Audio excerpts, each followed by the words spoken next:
Assalamualaikum warahmatullahi wabarakatuh. Bismillah walhamdulillah.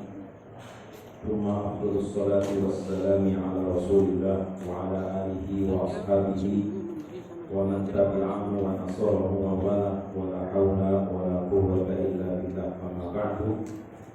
Wa qala Allah ta'ala fil Qur'anil Karim, a'udzu billahi minasy syaithanir rajim. Bismillahirrahmanirrahim. Wa idza qara'tal Qur'ana ja'alna bainaka wa bainal ladzina la yu'minuna billahi hijaban mastura. Wa qala Rasulullah sallallahu alaihi wasallam, iqra'ul Qur'ana fa innahu ya'ti yawmal qiyamati syafi'an li ashabihi. Haditsun sahih rawahu Muslim. Shadaqallah wa shadaqa Rasulullah sallallahu alaihi wasallam. Hadirin shaimin shaimat jamaah salat Isya dan juga salat tarawih Masjid Al-Fauzin yang insyaallah dicatat Allah Subhanahu wa taala sebagai calon penghuni surga semuanya. Alhamdulillah, tanpa terasa malam ini kita memasuki malam ke-12 bulan Ramadan. Kita tidak perlu menghitung kapan berapa malam lagi lebaran, karena bagi Islam KTP setiap hari itu sudah lebaran. Ya, justru bagi kita yang beriman, kita merasakan kesedihan karena tanpa terasa bulan Ramadan mulai terasa begitu cepat dan amal kita belum begitu banyak untuk dilakukan.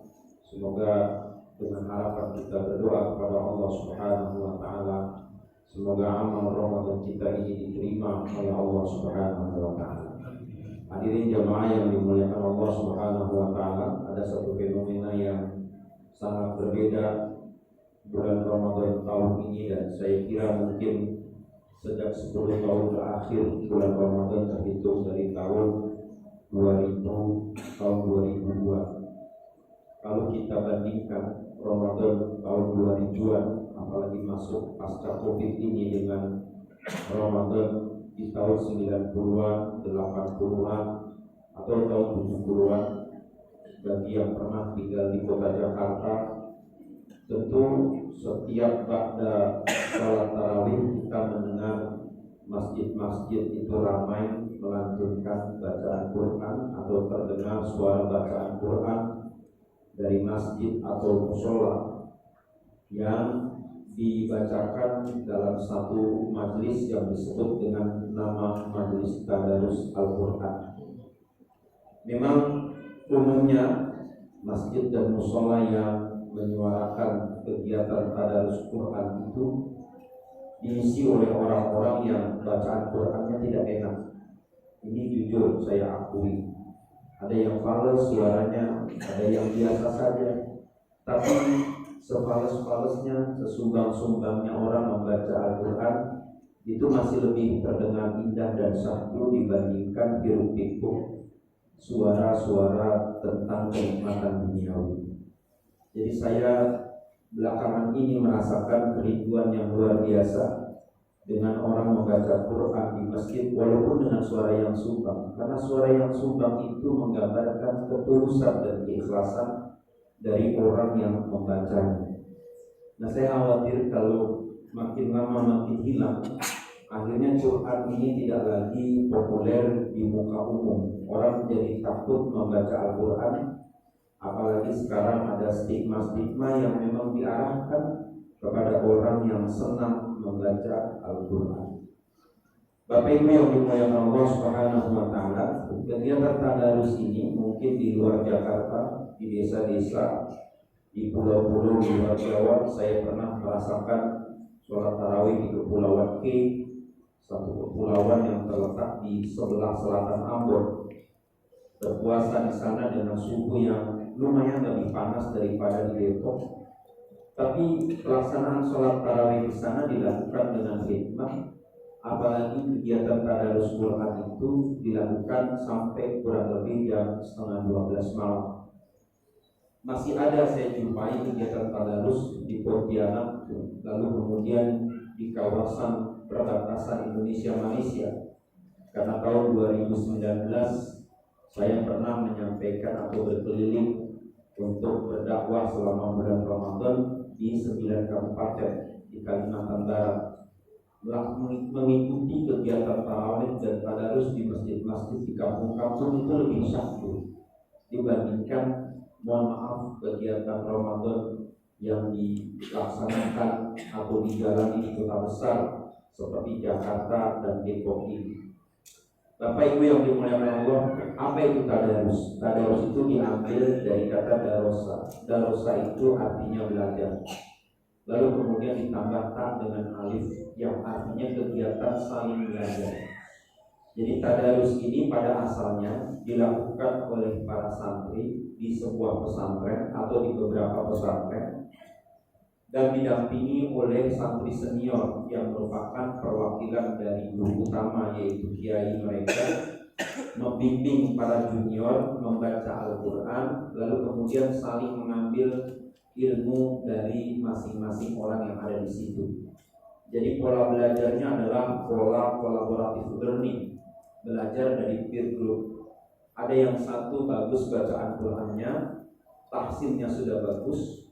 Ada yang satu lagi punya pemahaman tafsir yang bagus. Ada satu lagi yang tahu bacaan qiraah. Nah, ini yang perlu kita tahu juga. Karena bacaan Quran itu yang populer ada 7 yang disebut dengan nama Al-Qira'atus Sab'ah. 7 bacaan yang diajarkan oleh Nabi Muhammad SAW kepada para sahabat, dan sampai hari ini 7 bacaan itu masih dilestarikan. Yang biasa kita baca itu namanya qiraah hafaz yang diriwayatkan dari Asim, lalu kemudian dari Sayyidina Abdullah bin Mas'ud radhiyallahu anhu dari Rasulullah sallallahu alaihi wasallam. Ya, itu dibaca namanya bacaan hafaz. Kalau orang kampung nyebutnya hafaz. Hafaz itu nama orang, hafsin. Hafsin ini adalah seorang ulama ahli qiraah. Lalu kemudian ada namanya bacaan warash. Bacaan warash ini juga diriwayatkan dari Abdullah bin Mas'ud radhiyallahu anhu dari Nabi Muhammad sallallahu alaihi wasallam. Ada lagi bacaan qalun. Nah, bacaan qalun ini yang memang tidak populer. Warash, qalun, Ibnu Katsir, lalu kemudian bacaan Kisai ini memang tidak populer di kalangan kita. Tapi di beberapa negara muslim seperti Maroko, bacaan ini menjadi bacaan yang dibaca oleh masyarakat di sana. Contoh bacaan qalun itu pernah diperlihatkan atau ditunjukkan oleh Imam Masjidil Haram, yaitu Syekh Su'ud bin Ibrahim Asyurain. Beliau juga seorang ulama qiraah, ulama ahli bacaan Quran. Ketika beliau membaca suratul Fatihah, silakan kita dengar rekaman beliau di tahun 90. Beliau pernah membaca siratal itu dengan huruf zaid, ihdinas siratal mustaqim siratal ladzina an'amta 'alaihim ghairil maghdubi 'alaihim waladdallin. Nah, itu bacaan qalun atau bacaan waras. Dan itu ada periwayatannya sendiri sampai kepada Rasulullah sallallahu alaihi wasallam. Saya punya guru bacaan Quran di Madinah. Dulu beliau mengajar di Masjid Nabawi, namanya Syekh Yahya Abdul Razak Al-Ghausani. Beliau ini pengajar qiraah sab'ah, 7 bacaan. Saya pernah tanya, kalau untuk mengambil silsilah bacaan hafaz yang umum dibaca orang Indonesia itu berapa lama? Kata beliau, untuk mengambil silsilah bacaan dari surat Al-Fatihah sampai surat An-Nas 114 surat itu butuh waktu 4 tahun. Jadi khatam dari Al-Fatihah sampai surat An-Nas, dikoreksi bacaannya, kemudian dikoreksi tanda wakafnya, lalu kemudian diberikan pemahaman dari aspek tata bahasa dari semua ayat yang dibaca. Itu memakan waktu selama kurang lebih 4 tahun. Saya kira kalau satu qiraah 4 tahun, berarti untuk 7 qiraah butuh waktu 28 tahun. Jadi ini ternyata yang namanya ilmu baca Quran ini tidak main-main. Bahkan ada gelar doktor bidang qiraah, doktor bidang bacaan Al-Quran. Nah, tadarus itu dilakukan di kita ini kebanyakan dengan cara tilawah. Ya, padahal di dalam tadarus itu ada 4 kegiatan. Tadarus itu yang pertama tilawah, termasuk di dalam tilawah itu ada tafsir. Ya, Beda antara tilawah dengan qiraah. Bahasa Arab ini adalah bahasa yang kaya dengan perbendaharaan kata, sehingga untuk kata membaca itu dibedakan antara tilawah dengan qiraah. Nabi Muhammad SAW mendapat perintah itu qiraah, bukan tilawah. Qiraah itu dari kata iqra. Maka Rasulullah SAW diperintahkan iqra. Iqra itu bukan membaca dalam pengertian kita membaca selewatnya, karena baca itu ada bacaan selewatnya, ada bacaan dengan pemahaman. Makna dari iqra itu bacaan dengan pemahaman. Ini namanya iqra. Maka Rasulullah SAW ketika diperintahkan oleh malaikat Jibril iqra, beliau mengatakan ma ana biqari. Saya bukan orang yang pandai membaca dengan cara seperti itu. Itu jawaban Nabi Muhammad SAW, karena memang beliau tidak punya guru, beliau tidak pernah berjumpa dengan seorang pemikir, beliau juga bukan seorang sastrawan, beliau hanyalah seorang penggembala kambing yang polos lugu, yang jujur, yang menjaga amanah dari setiap titipan yang diberikan kepada beliau. Sehingga beliau itu tidak tahu apa yang harus saya baca. Lalu kemudian malaikat Jibril melanjutkan Bismi rabbikal ladzi khalaq. Bacalah dengan nama Tuhanmu yang menciptakan. Nah, sedangkan kata utlu sendiri, tilawah ini diambil dari kata utlu, artinya membaca, membacakan sebagaimana kita membacakan pengumuman yang dilakukan bapakan. Itu namanya tilawah. Ya, soal ngerti atau enggak itu belakangan. Yang penting saya disuruh baca. Itu namanya tilawah. Nah, di dalam Quran surat Al-Isra Allah Subhanahu wa taala mengatakan utlu ma uhiya min rabbika minal kitab. Bacalah semua yang diwahyukan oleh Tuhanmu di dalam Al-Qur'an. Artinya Rasulullah SAW membacakan kepada para sahabat yang pada waktu itu dibaca dalam rangka tazkiyatun nafs. Nah, inilah di antara dahsyatnya bacaan Quran. Kalau dia dibaca di hadapan orang yang beriman, maka dia akan menimbulkan kecintaan. Jadi untuk mengukur dan mengetahui apakah kita ini betul-betul beriman, patokannya adalah surat Al-Anfal ayat yang kedua. Allah Subhanahu wa taala berfirman, Bismillahirrahmanirrahim, innamal mu'minuna alladzina idza dzukirallahu wajilat qulubuhum. Hanya orang-orang yang beriman saja yang apabila disebut nama Allah bergetar hati.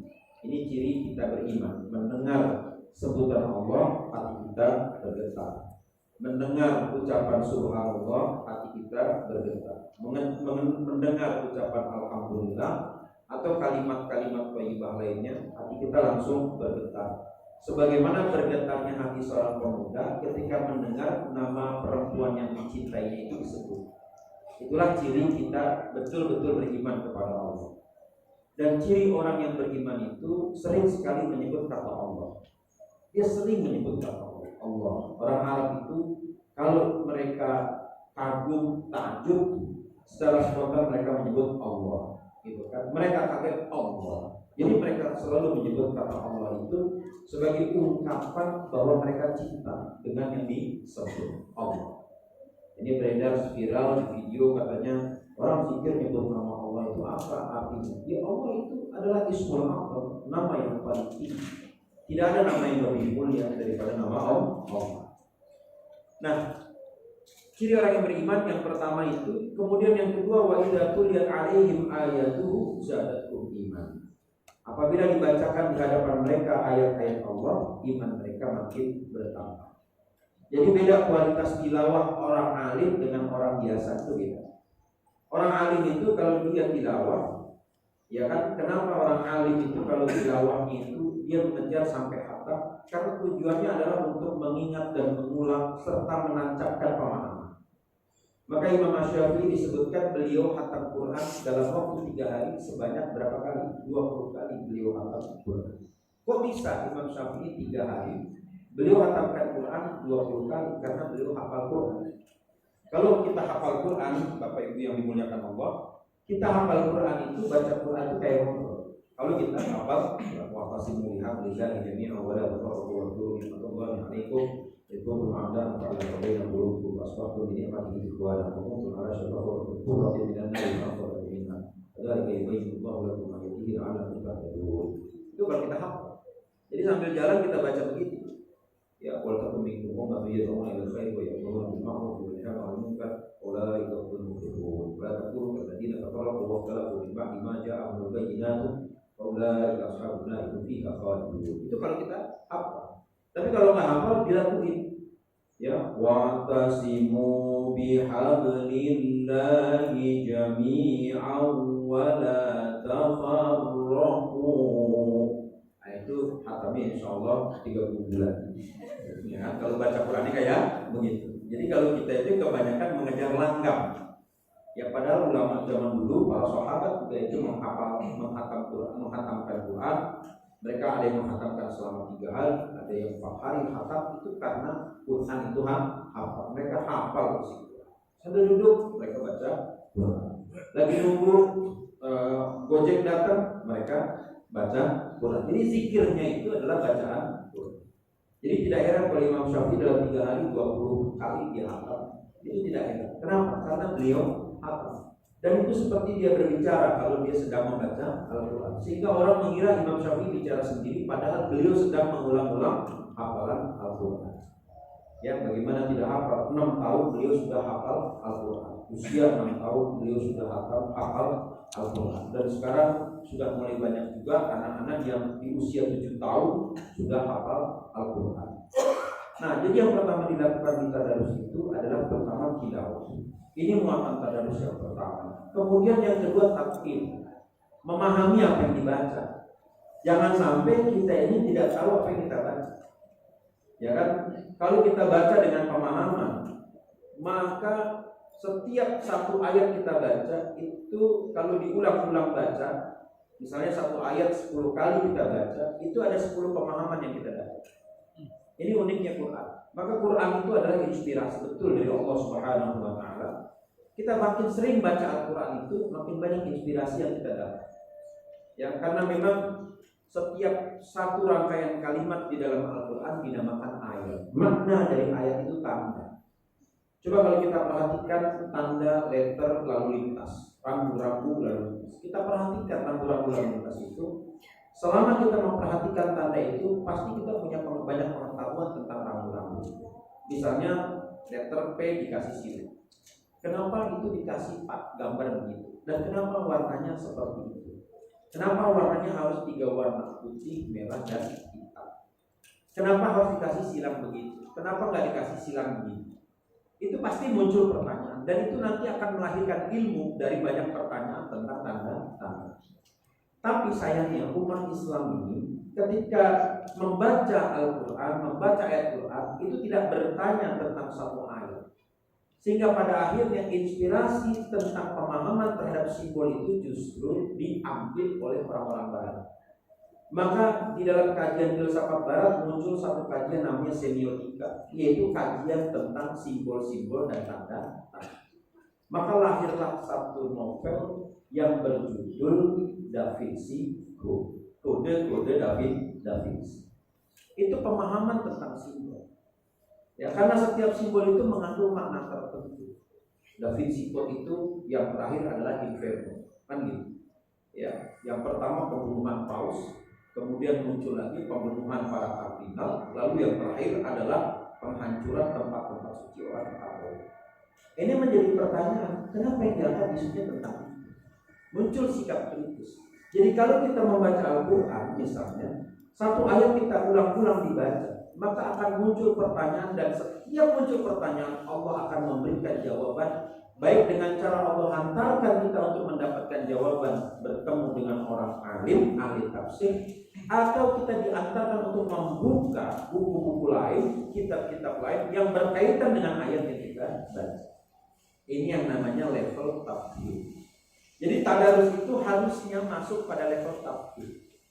Ya, kita mencoba untuk memahami kenapa Al-Quran ini diturunkan dalam bahasa Arab. Kenapa enggak ngangge bahasa Jawa? Misalnya kan begitu. Ada apa dengan bahasa Arab? Kenapa tidak menggunakan bahasa Minang, kan begitu? Kenapa tidak digunakan dengan bahasa Cina? Tapi walaupun dia diturunkan dalam bahasa Arab, orang Cina tidak kesulitan membaca Quran. walaupun membaca dengan langgam Cina. Ya, langgamnya orang Cina itu ada. Ya, wattabahu ma tatlu syayatin ala mulki Sulaiman. Nah, itu kurang lebih seperti itu. Langgamnya orang Cina. Ya, orang Cina wilayah selatan itu banyak yang muslim. Islam di Cina itu berkembang cukup pesat. Jumlah muslim di Cina itu kurang lebih ada 20 juta pemeluk agama Islam. Nah, kenapa orang Cina tidak kesulitan membaca Quran? Ada di Jepang seorang ustadz asli orang Jepang, namanya Ustadz Abdul Hakim Maeno. Beliau adalah asli orang Jepang yang memeluk Islam. Dan ketika beliau menjadi muslim, beliau belajar bahasa Arab dan tidak kesulitan untuk membaca Al-Quran dalam bahasa Arab. Walaupun orang Jepang itu tidak mengenal huruf sukun, huruf dimatikan. Maka orang Jepang menyebut Nabi Muhammad bukan Muhammad tapi Muhammadun. Ya kan? Karena tidak ada huruf mati dalam bahasa itu. Tapi Abdul Hakim Maino, ketika beliau menyebut membaca Al-Quran, itu fasih sebagaimana orang Arab membaca. Inilah di antara mukjizat Quran. Jadi meskipun dia diturunkan dalam bahasa Arab, maka Quran ini tidak menjadi halangan bagi bangsa-bangsa lain untuk bisa membaca bahkan menghafal. Di Jazz-nya ada seorang ulama besar namanya Syekh Dr. Adam Shahidov. Bahasa Czechnya dengan Rusia ini hampir mirip. Adam Shahidov ini hafal Quran dan ahli dalam bahasa Arab, dan beliau adalah seorang ulama fikih mazhab Syafi'i di Czech. Beliau betul-betul menguasai bahasa Arab dan betul-betul hafal Al-Quran. Artinya tidak ada barrier bagi orang Czechnya untuk bisa menghafal Al-Quran. Maka kita harus masuk di level tafhim. Lalu kemudian yang ketiga, level selanjutnya adalah tadqiq. Setelah memahami maka mendalami, ada apa ini dengan Quran. Ini yang dilakukan oleh para sahabat, sehingga penyampaian Al-Quran oleh para sahabat itu menjadi inspirasi bangkitnya atau munculnya pengetahuan. Ya, kalau tidak ada Al-Quran barangkali sains itu tidak akan berkembang. Karena pada waktu itu orang-orang Eropa belum tahu bagaimana memanfaatkan filsafat. Barulah setelah muncul orang Arab yang mencoba untuk menerjemahkan Quran, lalu kemudian mereka mendalami Quran, mereka mengawinkan pemahaman Quran itu dengan filsafat sains, akhirnya muncullah penemuan-penemuan yang dilakukan oleh para ulama Islam di abad 5 Hijriah, 6 Hijriah sampai abad 7 Hijriah. Ini yang luar biasa. Jadi ketika mereka membaca wasyamsu tajri li mustaqarrin laha dzalika taqdirul azizil alim, membaca surat Yasin yang berbicara tentang bahwa matahari itu berputar pada porosnya, ada seorang ulama keturunan Rasulullah Shallallahu Alaihi Wasallam yang bernama Ja'far As-Shadiq melakukan eksperimentasi. Ja'far menyuruh pembantunya untuk memegang lilin, lalu kemudian satu pembantu diminta untuk memutarkan roda yang biasa dipakai untuk menggiling gandum, dan satu pembantu itu diminta untuk duduk di tengah-tengah roda itu. Maka kata Ja'far As-Shadiq, beginilah tata surya itu bekerja. Dia berputar. Wasyamsu tajri li mustaqarrin laha dzalika taqdirul azizil alim. Wal qamara qaddarnahu manazila hatta 'ada kal urjunil qadim. Bahwa yang namanya bulan itu kami tetapkan tempat-tempatnya dan dia akan kembali kepada tempat semula sebagaimana buah pisang yang baru saja makan. Pisang tanduk yang baru makan itu, maka kita lihat yang namanya bulan itu kalau dia pertama terbit maka dia membentuk seperti pisang. Itu yang dinamakan bulan sabit. Nah, ini ada di dalam Al-Quran. Pada abad keempat Hijriah, 5 Hijriah, para ulama mengembangkan, membuktikan informasi Al-Quran tentang sains, tentang alam semesta, dan dari pembuktian itu lahirlah sains dalam pandangan Islam.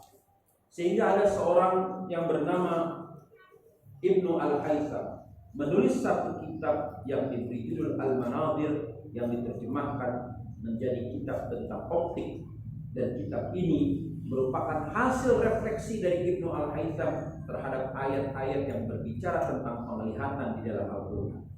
Tapi kemudian pasca perang salib di tahun 1420, kitab Ibnu Al-Haytham itu diambil, dibawa ke Eropa dan diolah oleh Francis Bacon, sehingga pada akhirnya orang mengenal yang namanya teori optik itu berasal dari Francis Bacon, berasal dari ilmuwan-ilmuwan Eropa. Dan kita sekarang lebih sibuk untuk memperdebatkan perahu itu 8 atau 20 ya. Itu aja tiap tahun. Allah malah kasih itu apa enggak ya? Bintang apa kalau kita baca? Itu lagi dibahas lagi. Energi kita habis memperdebatkan persoalan-persoalan yang sebenarnya sudah tuntas dibahas 400 tahun yang lalu. Sebagaimana saya sering katakan bahwa yang namanya orang terlambat, kalau kita sekolah dulu, ada siswa terlambat pasti satu kelas akan ramai. Begitupun dengan orang yang terlambat belajar agama dan dia membuat keributan, pasti semua ikut ramai. Semua. Kalau kita bikin piknik bersama, pasti yang terlambat datang itu akan diteriaki oleh yang lain, menimbulkan kegaduhan. Begitu kita, orang baru belajar agama kemudian mempermasalahkan persoalan khilafiyah yang sudah selesai, itu akhirnya menyita energi umat sehingga kita tidak lagi siap untuk menghadapi pertarungan kompetisi masa yang akan datang. Nah, kemudian setelah kita melakukan taduking, pendalaman dari isi Quran, yang harus kita lakukan yang keempat dalam kaitannya dengan tadarus adalah tadabbur, merefleksikan apa yang sudah kita lakukan dari yang diminta di dalam Quran. Ini pertanyaan besar kita. Karena Quran itu sejatinya menjadi kritik bagi orang yang membacanya, bukan mengkritik orang yang tidak membaca. Quran itu membawa pesan buat orang yang membaca. Buat yang tidak membaca, maka tidak mendapatkan pesan apa-apa dari Quran. Quran itu memberikan janji bagi orang yang mau mengamalkan, membaca dan mengamalkan. Dan janji Quran itu tidak berlaku bagi orang yang mengabaikan Al-Quran. Nah, inilah yang perlu kita perhatikan dalam proses tadarus. Ada proses tilawah yang harus kita tuntaskan, ada proses tafhim pemahaman yang harus kita dalami, yang kita gali, ada proses tahqiq yang harus kita dalami, dan ada refleksi yang mendorong kita untuk membangkitkan kesadaran untuk beramal sebagaimana yang diminta oleh Quran. Maka dalam konteks inilah hadis Nabi SAW menjadi tegas bagi kita, Iqra'ul Quran, bacalah dengan teliti Al-Quran itu, fa'innahu ya'ti yaumal qiyamati, karena Quran ini akan datang pada hari kiamat, syafi'an, sebagai penyelamat, li ashabihi, bagi orang yang bersahabat menjadikan Quran sebagai sahabatnya. Nah, inilah yang harus kita dalami, kita lakukan di sisa umur yang sekarang kita rasakan ini. Kita jadikan Quran sebagai sahabat kita, sebagai teman yang menemani hari-hari kita. Semoga kalau kita meninggal dunia nanti di alam kubur, Quran akan menemani kita. Hadanallahu wa iyyakum ajma'in. Assalamualaikum warahmatullahi wabarakatuh.